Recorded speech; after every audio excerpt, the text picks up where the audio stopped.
Alright, what's happening, y'all? It's your boy Rico from RicoScores, and we're coming today with the final coaching staff and some of the front office review.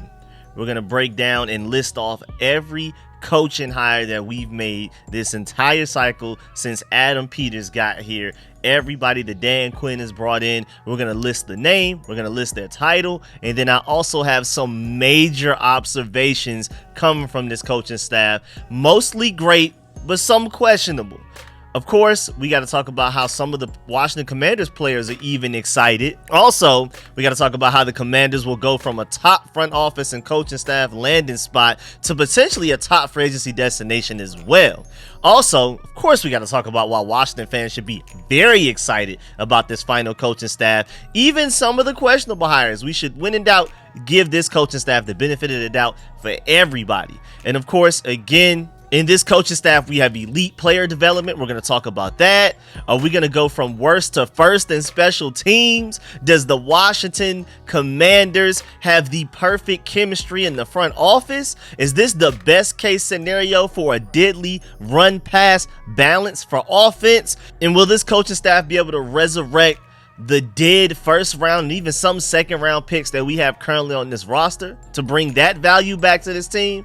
So we're going to dive into all of that and more, but before we do, make sure you stiff arm that like button, stiff arm the subscription button, and stiff arm the bell next to that subscription button so you get notification each and every time I release an informative and opinionated video just like this one. Make sure you stay tuned for all of the content. Super excited, man. I have so many ideas. We about to get to work, man. So many video ideas, film sessions, mock drafts, all of that type of stuff. I'm super excited. So make sure y'all stay tuned for everything, and make sure you have that bell next to the subscription button hidden for real so that you get a notification as soon as I release these videos rather than like 3 days later, or maybe you won't, because I'm releasing videos so fast that if you don't have that bell hidden, you may not get a notification every time I release these videos. And I'm uploading like 2-3 videos a day from here on out for a while because there's just so much to talk about, so much to do. So stay tuned, man. I really appreciate y'all. Let's go ahead and get to this video. Let's get it.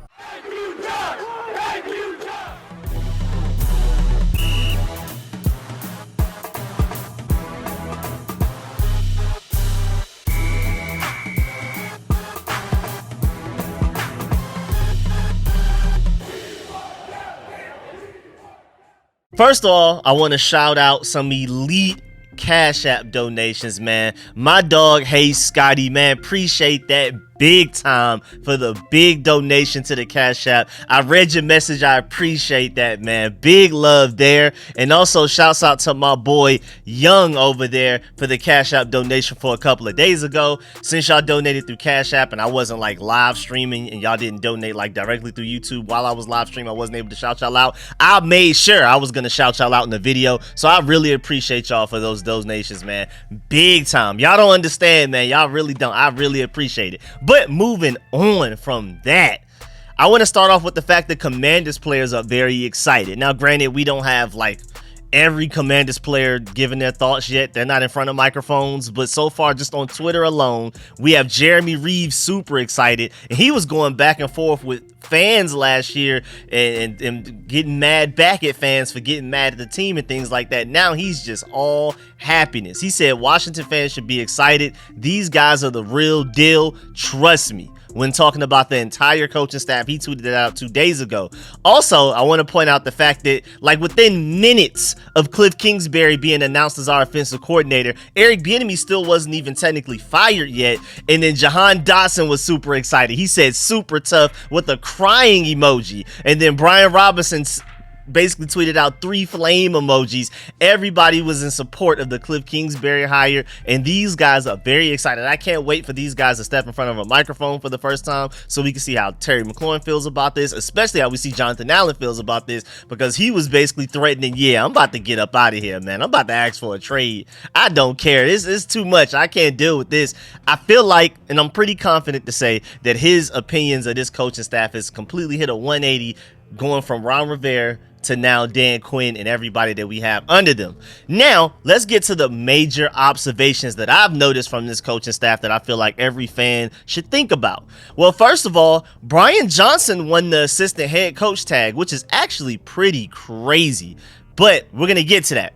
Let's just list off the coaches for now. We have Dan Quinn as your head coach, Sarah Hogan as your coaching chief of staff, and I've already done a video breakdown on literally every single one of these people. Now, granted, some of these people are kind of grouped up together. Like, I'll talk about 2 of these hires in one video, maybe 3, maybe 4, but I've talked about every single one of these hires in other videos already. This is more so just a major observation and just an overall grade that I'm gonna provide at the end of the video for how I feel about these coaching staff hires as a whole. So if you want like deeper dives into where these guys came from, why we hired them, what their exact roles are, like what do these titles even mean, I've already talked about that in other videos. Go check those out, please. But Sarah Hogan, I just want to point out the fact again, like I spoke about in the video when I talked about her already, that we literally stole her from the Falcons. I thought that was really interesting. Like when Raheem Morris took that Falcons head coaching job, he went out of his way in this initial press conference to say that he's excited to work with Sarah Hogan. Next thing you know, she's coming over to the Commanders. So I'm pretty sure he's completely surprised. He was just hired as a head coach like a couple of weeks ago, and he was fully expecting her to be there.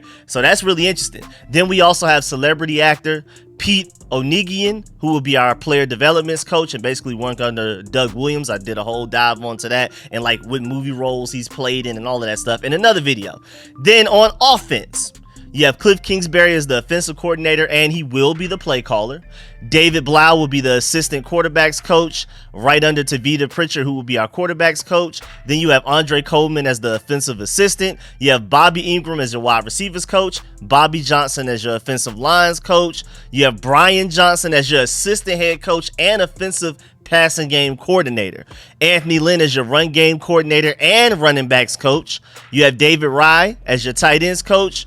Darnell Stapleton as your assistant offensive lines coach under Bobby Johnson, who again is your offensive lines coach. And then you have Shane Taub as your offensive quality control. And then on the defensive side of things, you have Joe Witt Jr. as your defensive coordinator.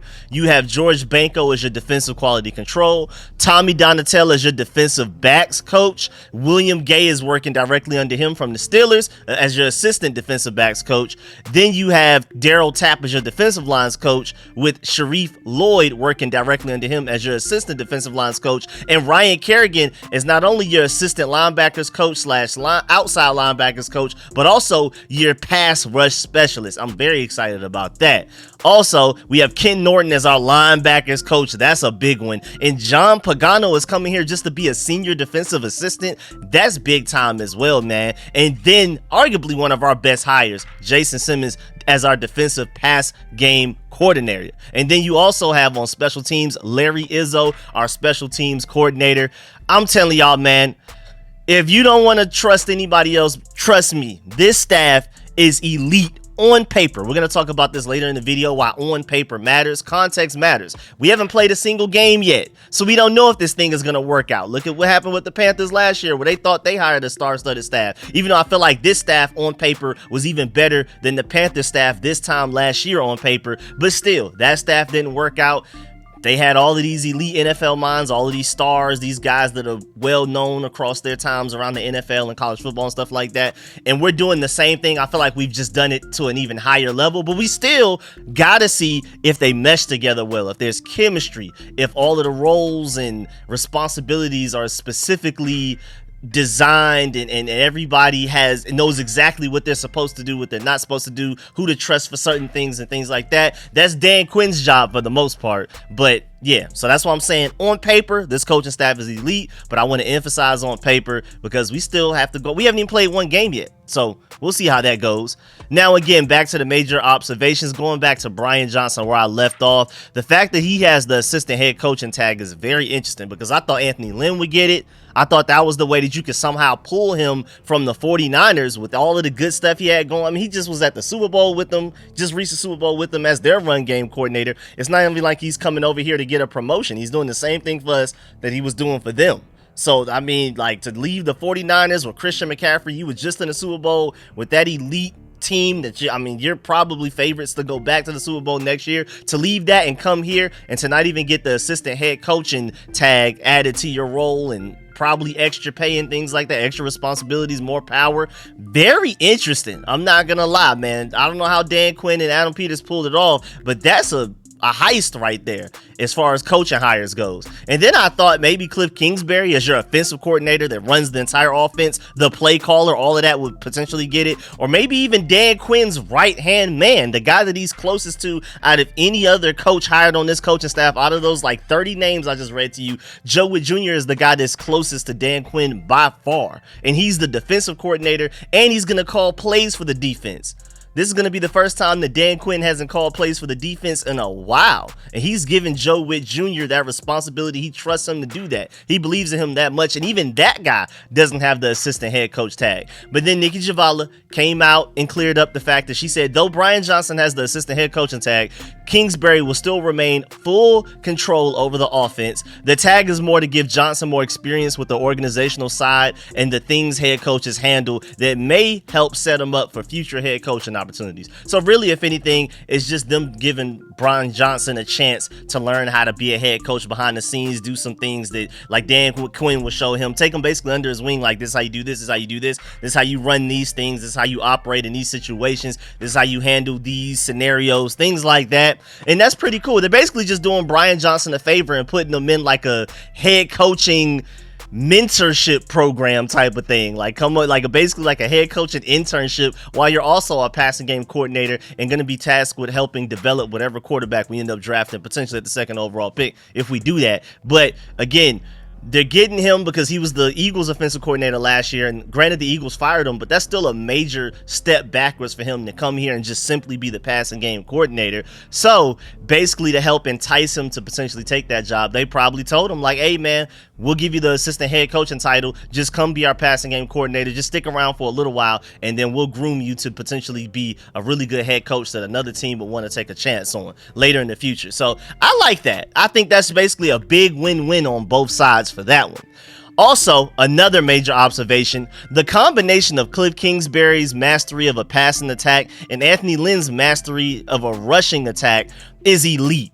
Like both of them are ex-head coaches coming to Washington to collaborate on just getting the most out of an offense. Forget being head coaches, they're coming here to basically collab. It's going to be like 70% Cliff Kingsbury, probably like 30% Anthony Lynn. I mean, that's just me spitballing, but because again, Cliff Kingsbury will run the offense, he's going to call the plays, but Anthony Lynn is going to have a much larger say than a lot of people probably feel like he will. Again, to be able to pull him from the 49ers staff, you have to be giving him some type of power that maybe we're just not seeing. But either way, two ex-head coaches coming here to collaborate on just getting this offense going, and that's it. That's all they got to worry about. Don't got to worry about defense, don't got to worry about special teams, don't got to worry about the draft that much or free agency that much. Y'all are both ex-head coaches coming here to just specifically run, pass, put that together, make it work. I love it, man. And again, Anthony Lynn could have easily just stayed with the San Francisco 49ers with the same title. And then he just went to the Super Bowl with those guys. He has chemistry with those guys. He has Christian McCaffrey. I mean, just imagine what that looks like on your resume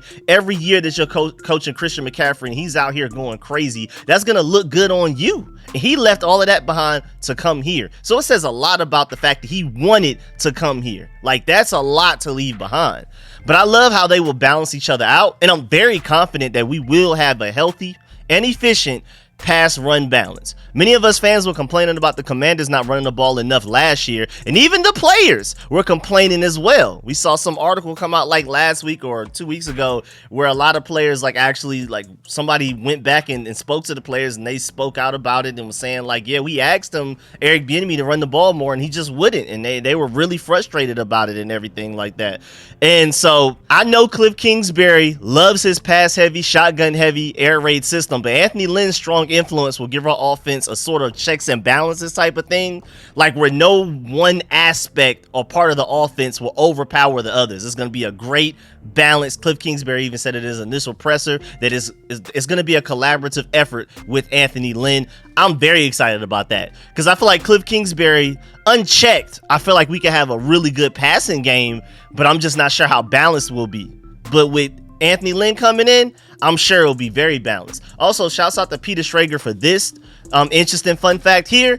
Anthony Lynn and Cliff Kingsbury are both former NFL players and head coaches, yes, but they're also Texas Tech Red Raiders. Decades of knowing each other and a bond going into this partnership in Washington. Very interesting. Good dig there. So this feels like kind of like it's destiny for them to eventually collaborate on an offense together at the same time at the NFL level.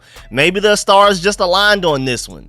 I mean, I feel like if this coaching staff ends up winning a Super Bowl anytime soon, I feel like this will be a monumental documentary on this whole past like month of hires. Like how we were able to get this guy, how we were able to get this guy. I feel like this will be a very interesting part of a documentary if this team actually amounts to something. Because again, this is great on paper. I want to keep emphasizing on paper. But if this team ends up amounting to something great really soon, I would love to see the part of the documentary that's going to break down how we were able to pull all of these guys from different coaching staffs to come here and take demotions or make lateral moves just to come be a part of this coaching staff and the dream that was sold. It almost sounds like a Disney film. Also, another observation, development on defense is going to be elite for this coaching staff, dog. And that's something we've been missing basically since Chris Harris left. And even then, that was just the DB group that Chris Harris had under control. I don't remember the last time we've had multiple position groups on the defensive side of the ball developing players at a very high rate. I'm fully expecting Ken Norton Jr. to get the most out of the Commanders linebackers group that we've seen in several years. I'm fully expecting that. And I also expect him to help identify which linebackers are the best to get in both the draft and free agency. So not only linebacker development, but also improved linebacker scouting. I'm very excited about the Ken Norton Jr. hire. If you're not, you missing out, man. I'm giving y'all the heads up now. Ken Norton Jr. is serious at linebacker. And then don't even get me started on the DB group, man. The development between Dan Quinn, Joe Witt Jr., and Jason Simmons is elite, bro. Arguably one of the best in the NFL. Like, if we had to separate each position group and pick one that I felt has the best group of coaches to get the most out of each of those position groups, I feel like DB is probably the best. Between DBs and quarterbacks, those are the best parts of our coaching staff right there, where I'm expecting great results.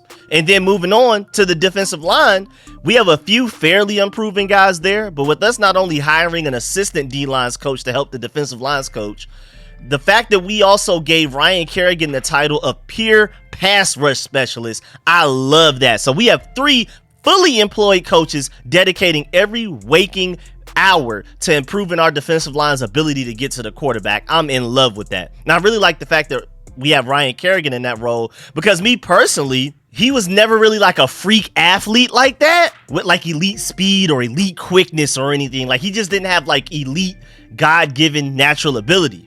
Everything he did, he got it out the mud, from pure technique, from nuance, from IQ, from awareness and things like that. So now imagine a guy that had to get it out the mud like that from the technique side of things and to be able to put together that successful of an NFL career, and what he can do with freak athletes under his tutelage.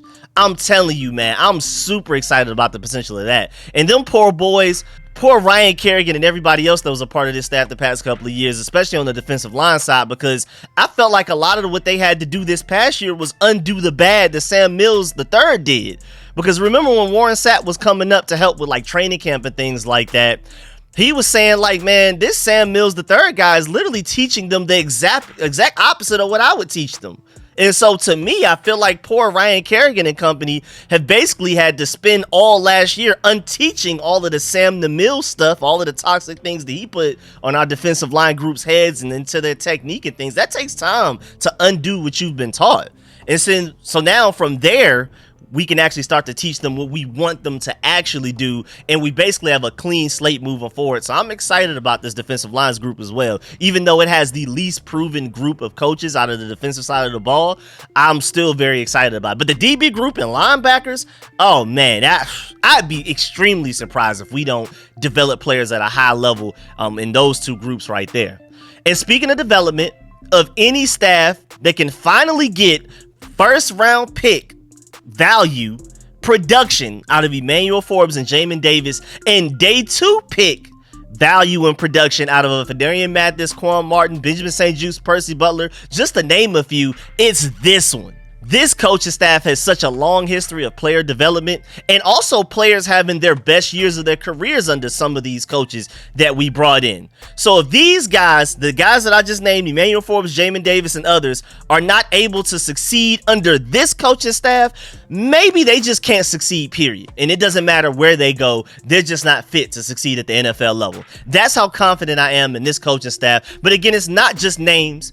It's not just, ooh, look who Adam Peters brought in. It's proven history and track record. Again, I've done breakdowns of this, like who Jason Simmons developed and Jair Alexander, just to name one of the many players he developed. What Joe Wood Jr. and Dan Quinn did with Trevon Diggs and Deron Bland, a 5th-round rookie, set an NFL record for pick sixes in a season from any DB in NFL history. Like, it's the development top to bottom all over the place, and that group is ridiculous. That's just to name a couple of names. So I'm very confident in this coaching staff. Again, I've done full breakdowns, and I brought up all of those informations, dove deeper into each of these coaching hires in other videos. This one's more of just the overall general synopsis of how I feel about everything.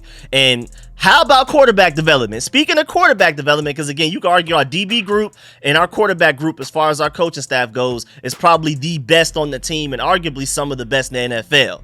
I mean, this quarterback development is ridiculous. Like I briefly mentioned, the quarterback development in this staff is top tier. I mean, between Brian Johnson, Cliff Kingsbury, and Anthony Lynn, we have first-round pick from college, Pat Mahomes, Offensive Rookie of the Year, Kyler Murray, and Justin Herbert, Offensive Rookie of the Year as well, college version of Baker Mayfield, college version of Dak Prescott, Jalen Hurts' best year of his life, his 2022 Super Bowl run season, and the 1 year that Johnny Manziel had a lot of people fooled thinking he was a good quarterback. And then also, don't forget the fact that Adam Peters is the one that's been given a lot of credit for finding Brock Purdy in the 7th round. And that's our general manager. And also, don't forget, Cliff Kingsbury was helping develop Caleb Williams this past season. Now, I'm not saying that makes it more likely for us to get Caleb Williams, but it just seems like this group of guys, just whenever they touch things, it seems to work out very well, especially on the quarterback side of things. Another observation, we should also see a large improvement in special teams coaching as well. And I did a full dive into this when we hired Larry Izzo like last week or something like that. But just to run through it real quick, his special teams unit last year for the Seattle Seahawks was ranked 3rd in the NFL by Pro Football Focus. And then when you're looking at Rick Gosselin's measurements and how he ranks all the special teams groups in the NFL, and he has 40 something metrics that are included in his stats and breakdowns of how he comes up with these rankings and things like that. The Seattle Seahawks were 6th out of the entire NFL in special teams. The only teams that he rated to have better special teams than the Seahawks last year were the Texans, Saints, Jets, Raiders, and Chargers. And when it comes to Seattle Seahawks, when he does his rankings, the Seattle Seahawks have been top 6 at worst for the past 4 years. That's incredible as well. That's consistency. That's not just a flash in the pan. This guy, Larry Izzo, is the real deal. And then, like I said, we're talking about improvement in special teams. So if the Seahawks were 6th last year, where were the Commanders? Try 30th. 3rd from the bottom. Only better than the Dolphins and the Rams. Come on, dog. So the improvement in special teams should be pretty monumental. Not even just coaching, but also, again, just like I said with Ken Norton with the linebackers, and I mean this for quarterback, I mean this for DB group, I mean this for everything. It's not just development. There's also an element of scouting that's very important to be able to have the right eyes and judgment for who you should get to help you in that certain way. Like for Larry Izzo specifically, let's identify. I just feel like he'll be a better job of finding the right guys and having his opinion on who should be our punt returner, who should be our kick returner, who should be our gunners, who should be our long snapper, all of that type of stuff. I feel like he's going to come in and help us big time in that way. And again, when I did my full breakdown of him in his separate video from over a week ago, I talked about how his kicker for the Seattle Seahawks had the best year of his career with him being his special teams coordinator. Same thing with the punter, all of that type of stuff, man. It's ridiculous. Also, according to Rick Gosselin's measurements and all of the different units, when it comes to average starting point, the Seattle Seahawks had the best in the NFL last year. And this isn't even judgment. This isn't any type of opinion. This is just straight up stats, facts, statistics. Seattle had the best starting point in the NFL on average at the 26.5 yard line. So that you could argue that they had one of the best return games, or at the very least most efficient return games. And they started with the best field positioning out of the entire NFL last year. Larry Izzo, I would pay you big money just for that alone. But then on top of that, first of all, most importantly, the most unique skill that a special teams coordinator has to have is being able to convince millionaires, grown men, to put their body on the line in harm's way every special teams play.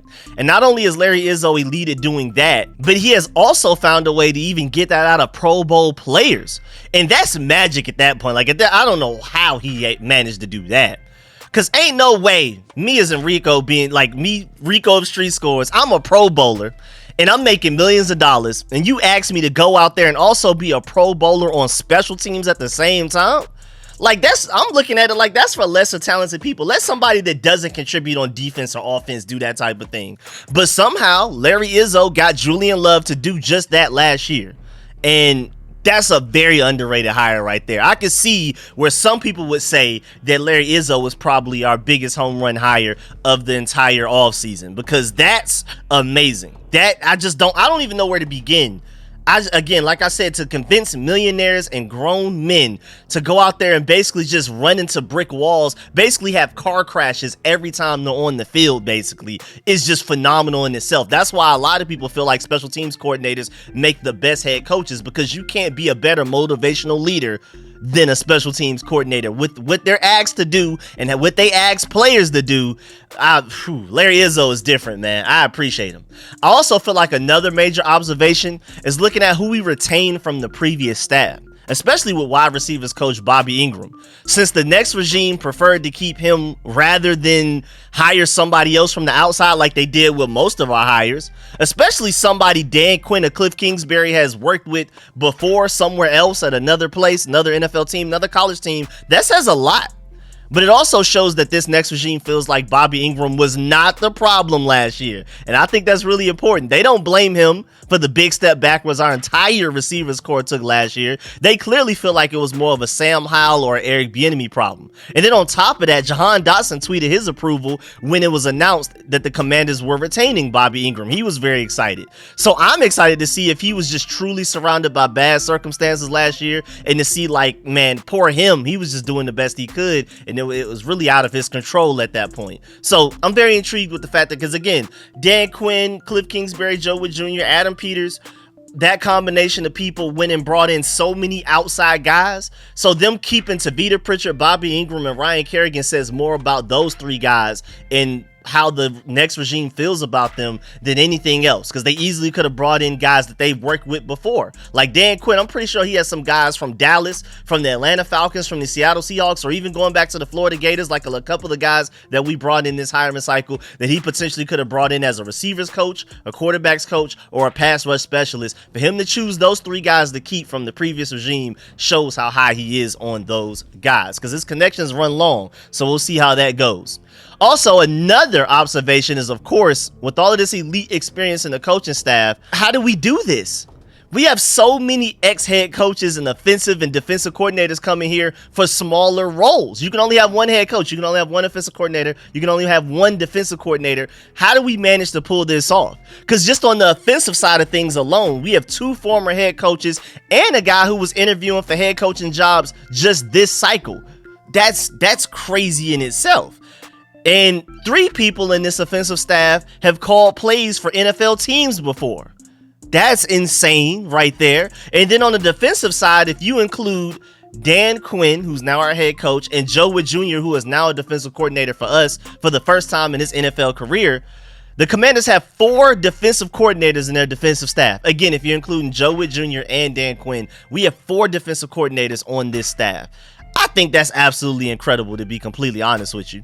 Also, another observation, I know Josh Harris spent big money on this coaching staff, man. To go back to my point to how we brought in so many stars, so many elite NFL minds, ex-head coaches, ex-offensive coordinators, ex-defensive coordinators to come here and take smaller roles. I know he coughed up a big bag for these boys, man. I don't know how he did it. There's too many stars in this room for him not to give up a big bag. You have several people that could easily have gotten promotions compared to what they're doing here. Like Anthony Lynn probably could have held out for a better role, maybe even next coaching staff, even if it's not this one. You have a lot of guys again that are going from being head coaches, coordinators. They used to calling plays. Now they're coming here to be a passing game coordinator. Like, come on, dog. I know he had to give up big money. I know, but he got to. I know Dan Quinn has never seen a budget like this when trying to build a staff. I know he definitely didn't have a budget, just a straight blank check like he had this offseason when he was back the head coach for the Falcons. I know he's never seen nothing like that. And with us being heavy spenders in the coaching staff, and since we have the top cap space in the NFL, don't be surprised if we are just as aggressive in free agency. We may be having some fun come mid-March. We'll see. I'm not very confident in that part, but I'm just warning you, don't be surprised, giving you the heads up. And again, like I've already explained in a previous video, reason number one that we will be a free agency destination, a top free agency destination, is again to go back to my point that we have elite and proven development coaches here. Players want to play for that. Players notice that stuff, man. People talk around the NFL and they notice, oh man, when this guy was coaching these players, these guys had the best years of their career, and that helped them go get a bigger contract, their next contract, and make more money. They made Pro Bowls and things like that. We assembled a coaching staff with a proven history of that, and you can't tell me players on other teams have not noticed that. They talk. That's why they started that whole NFL survey about top landing spots and things like that. We came in dead last. I guarantee you we don't come in dead last now. I would argue we're probably even in the top 10 if we come. I can't wait for them to release that again this year. We need to run that one back. We need that rematch on that one, bro. God, the best 2 out of 3 on that one, man, please. And that was my reason number 2. Not only do we develop players at an elite level from a lot of the coaches that we brought into the staff, but also even veteran players, even guys that aren't necessarily like rookies or still needing to be developed. We have coaches on the staff that have shown that they can get the best statistical years out of a lot of guys around the NFL. And then number 3, Snyder's gone. Come on now. As you can see by how we can just suddenly recruit elite front office people and coaches, there's no coincidence that this is our first January and February without Dan Snyder in control. And now suddenly we have all of these elite minds wanting to come here. We'll talk about that a little bit later, how a lot of these coaches literally asked Dan Quinn, can I please join your staff? And I'm pretty sure, again, players notice that as well. It's not just the front office and the coaching thing. Everybody that's in the NFL, involved in the NFL, notices that, oh man, Dan Snyder's gone. Josh Harris looks like the complete opposite of him. This is going to be amazing. And of course, a few hires are still pretty unknown. I do want to acknowledge that. That's another major observation. Like a few of the guys that we hired have no real coaching history, or at least enough to really develop a full opinion on whether they're going to be great hires or not. But then there's also a couple of head scratchers that would be like our O-line's coach, Bobby Johnson, the DB's coach, Tommy Donatel. And for out of our entire coaching staff, out of 25 people that we hired, if I'm only concerned about 2, Dan Quinn and Adam Peters killed it. Again, there's some unknowns there in that 25 as well, but for them to only have 2 guys that they hired where I'm like, you sure about that? That's still hitting at an elite level from the field. If that was a shooting percentage, they would be a Hall of Famer. So hey, on top of that, to add to that point, I'm also very optimistic that these elite NFL minds that had the ability to put this elite coaching staff together are the same people that at least see something in those 2 guys. So I'm excited about those guys as well, even though I question them, me personally, as Rico of StreetScores, with how much optimism I have in this front office and this coaching staff. I'm just going to assume that they see something in these guys. The same elite mind that we love in Adam Peters that can find Brock Purdy in the 7th, George Kittle in the 5th, Fred Warner in the 3rd, and things like that. And same thing with Dan Quinn, Joe Witt Jr., all of these guys we have on this staff, front office and coaching. I'm assuming those same elite minds saw something in these guys. I'm just going to give them the benefit of the doubt that they have great judgment. Because first of all, if those 2 coaches turn out to be good contributors and developers, then I have no choice but to respect how well Adam Peters and Dan Quinn did as far as digging around the coaching landscape and combing through potential coaches that we can hire for those position groups, and how well they basically evaluated potential coaches at an even higher level than I originally thought. Because it's easy to assume a guy like Ken Norton Jr. is going to come in and get greatness out of the linebackers, or Jason Simmons out of the DB group. But to take the offensive lines coach from a bad Giants O-line and potentially get greatness out of him will say even more about what we're building here than you could even say with the obvious hires that we know, oh yeah, that's a good hire right there. You could even start to call it a culture, because that's the type of thing where it's like everything they touch turns to gold. Adam Peters and Dan Quinn brings a bad Giants offensive lines coach here. Well, the Giants O-line was bad. I mean, it's hard to exactly assign blame as to who was the reason for it, but a bad Giants O-line, we bring their coach here. A bad, vastly underperforming Chargers secondary with a lot of talent in it, and they failed. We bring their DBs coach here to be our DBs coach. If those two work out, it just seems like we can't do no wrong. Adam Peters and Dan Quinn, everything they touch turns to gold type of thing.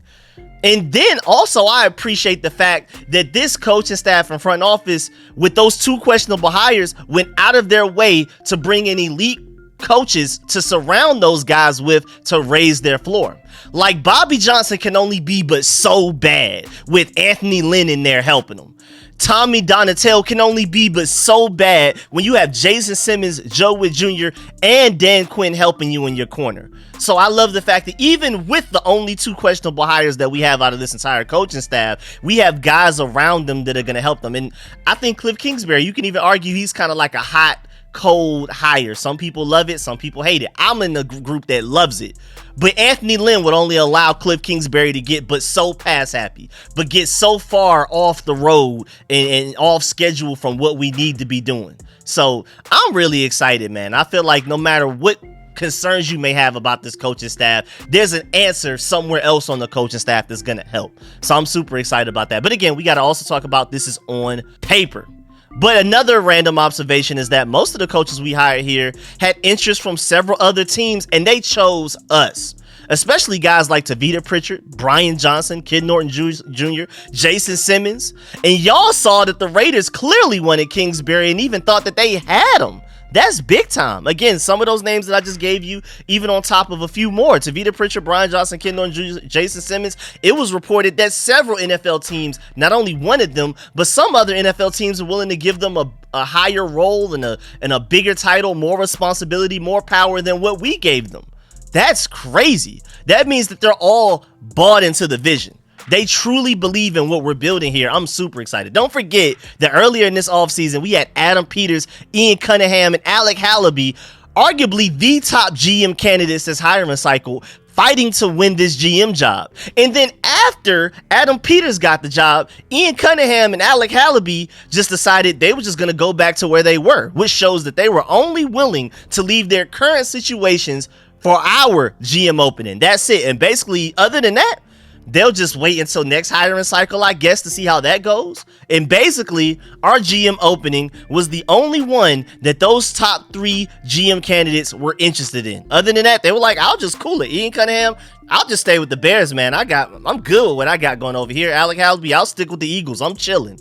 Other than that, like, unless the Commanders want to hire me, I'm staying where I'm at. And that should tell you everything you need to know. And even again, just to go back to Anthony Lynn, that point, Adam Peters left what he had with the 49ers, what he built with the 49ers, to come here and take on his own project. You have to believe in a vision if you're willing to do that. Also, John Comm said on the Junkies that a lot of the coaches that Dan Quinn had joining this staff, a lot of those guys called Dan Quinn about joining this staff, more so than the usual amount of coaches that typically reach out to a head coach. You know, typically head coaches are calling around to see if they're interested to come here. No, it was like the other way around, way more than usual, for other people calling Dan Quinn about potentially coming here. You could just tell that everybody, I don't know why a lot of fans don't see it, but a lot of people around the NFL see it, and they were looking at this situation that the Commanders were building and was like, man, I want to be a part of that. And basically, it got to a point where we had options. We weren't struggling like, oh man, are you interested in coming to coach here? Are you interested in coming to coach here? We were like, each position group, we had several options, and we would pick from that option. Again, going all the way back to the GM search for Adam Peters, Alec Hallaby, and Ian Cunningham. And of course, again, I've been saying this throughout the video, but I really want to emphasize this. Nobody knows exactly how this will play out. But you can't argue against the fact that this is probably the best start we could have had to this 2024 year possible. You just can't argue against that, man. And let's just talk about the front office real quick before we get up out of here. Again, that's not finalized yet, We haven't seen like an official announcement there. But Adam Peters is your general manager, Lance Newmark from the Lions coming to be your assistant general manager, and Eugene Shin as your senior vice president of football strategy is just literally unfair. Eugene Shin, I mean, at a certain point this past season, like before the Dolphins folded, before the like regular season ended, before the Ravens folded, they sold that game against the Chiefs in the playoffs, before the Jaguars folded their last couple of weeks. At one point deep into the season, like I believe November, Eugene Shin was given credit for how the Ravens, the Jaguars, and the Dolphins were all the #1 division leaders in their respective divisions. And the Ravens even said it themselves. They still use a lot of Eugene Shin's analytical models since he's left.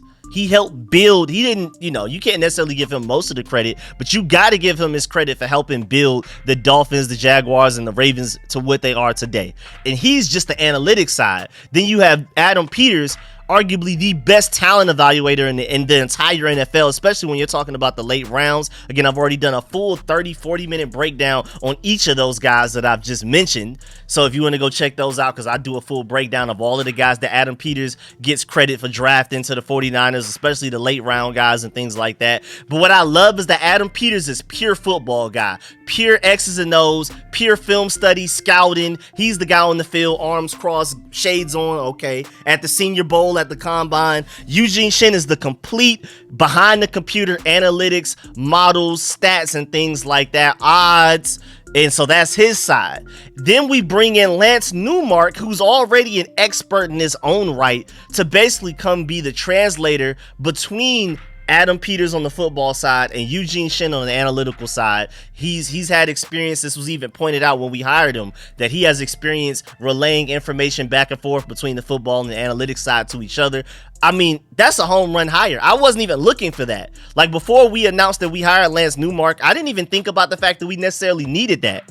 And to go to not overlook any small detail and to bring in a guy to specifically do that, along with some other things, but that's like his main role, is amazing, man. They didn't overlook any details in this coaching regime. But again, we're still waiting on the Commanders to finalize the front office, which could be fluid all the way through the draft, because teams very rarely fire any previous regime scouts or talent evaluators until after the draft. And they already reported that Marty Herney is probably only here in his advisory role that he currently has until after the draft, and that is very likely that he'll be here through the regular season. So maybe we'll have some more front office shakeups. We'll bring in some new scouts, fire some of the old ones. We'll see, but that's some after the draft stuff. I'll keep y'all updated when that actually does happen. And once we finally get like a full front office reveal, I'm going to keep y'all updated on that. And the same thing with the training staff, because as of right now, we don't exactly know who our training staff is. So I'm going to keep y'all updated on that as well. So now looking back, how would you rate this Dan Quinn hire? I want to know from y'all, like you, the viewer, the moment that you saw we hired Dan Quinn as a head coach weeks ago, what grade did you give that hire then? And then now after we've officially finished our coaching staff hires top to bottom, what grade would you give the Dan Quinn hire now? I want both separate grades together, please. And I'm not gonna lie, for me, originally I gave it a B- when we hired Dan Quinn. It was the safe pick, and also that grade was deeply rooted in optimism from both Josh Harris and Adam Peters influencing my grade. I'm not gonna lie. It was, if we didn't have Adam Peters and Josh Harris, us hiring Dan Quinn as a head coach would have been a lower grade than that. So I already saw some of the potential benefits of a Dan Quinn. Everybody was saying, including me, that, hey man, with his experience around the NFL, he could potentially hire the best coaching staff out of any of the top candidates, including Bobby Slowick, Ben Johnson, and Mike McDonald. And he's done just that. But even just going back then, before hindsight is 2020, I gave it a B- because I was like, it's the safe hire. But again, it would have been a lower grade if we didn't have Josh Harris as an owner and Adam Peters as a GM, because I'm just very optimistic. I'm giving them the benefit of the doubt with a lot of things. But now, on paper, and I want to keep emphasizing on paper, I give this an A+, man. Again, on paper, because we still haven't even played a single game yet. We haven't had one free agency. We haven't had one draft yet. This is all completely on paper. And we still have to see if this star-studded staff can even work well together. Is it too many chefs in the kitchen, just like how the Panthers had last year? But they've exceeded my hopes and expectations as far as hires go already, man. They've killed it.